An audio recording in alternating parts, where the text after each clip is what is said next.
We're low on ammo. Javier pulled Sharp to one side and spoke low into his shoulder. The captain nodded and slapped his second in command on the shoulder.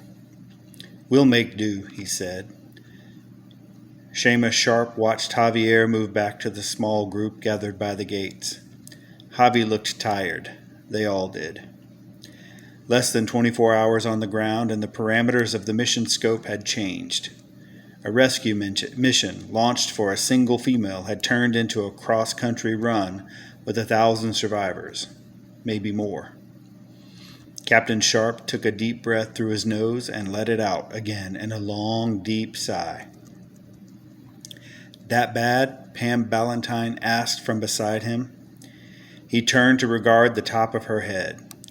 She was tall and thin, her hair pulled into a dirty ponytail and tucked under rumpled clothes that looked borrowed. Her own fashion designer threads had probably been damaged in the plane crash that left her stranded in the middle of Kansas, he thought. She plucked at the collar of her shirt and sniffed. Do I offend? She smirked. Sharp returned a tight grin. It's just my face, he said. I have a resting bitch face. Pam nodded. My dad calls that a stone face. Hard to negotiate or play poker with those kinds of guys. I don't play, Sharp answered. The mention of her father made him wonder about their timeline. Her dad, Roger Ballantyne, was the chairman of the council, capital C on both. He was the powerful figure who was responsible for what was left of humanity after a zombie plague swept the nation. His fast action and stubborn tenacity built a wall along the mountain ranges on the east and west coasts, blocking off the middle of America and containing most of the damage to the interior. We're ready, Javi called out. I've been in a foxhole made from the dead, Sharp told Pam as he marched over to join his men. It's going to take a little more than feminine sweat to make me think stink. Pam batted her eyes.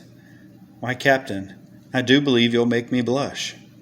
He realized she was kidding by the grin she wore, but it took him almost 2 seconds to do it. And then he smiled for real, and she liked the way it made his eyes crinkle. Listen up, Sharp addressed the group. We've got a mission and a plan, and we're going to work together to execute.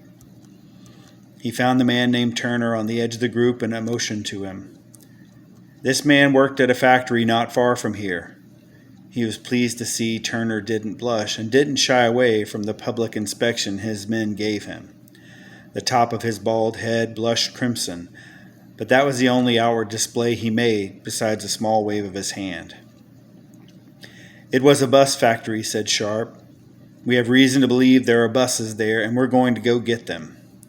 He pointed to the 12 civilians Jacob had corralled into the group, including Jess and Chip, who he had worked with before when they needed to establish a communication link with home base.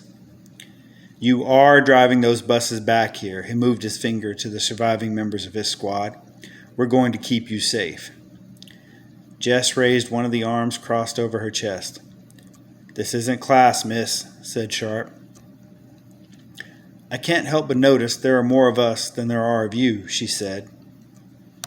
It's not a 1-to-1 ratio, Sharp nodded. So shouldn't we get weapons? The other civilians nodded their heads and muttered, joining in. Sharp shook his head. You're not trained. So, Jess countered, you weren't trained to kill zombies, but here we are. She held up both hands as if to indicate the strange world they found themselves in. Sharp didn't have a good counter-argument in his head. He cut it off instead. The answer is no, he turned away. Move him out. He made a small circling motion with his hand and indicated the gate. There's the dog.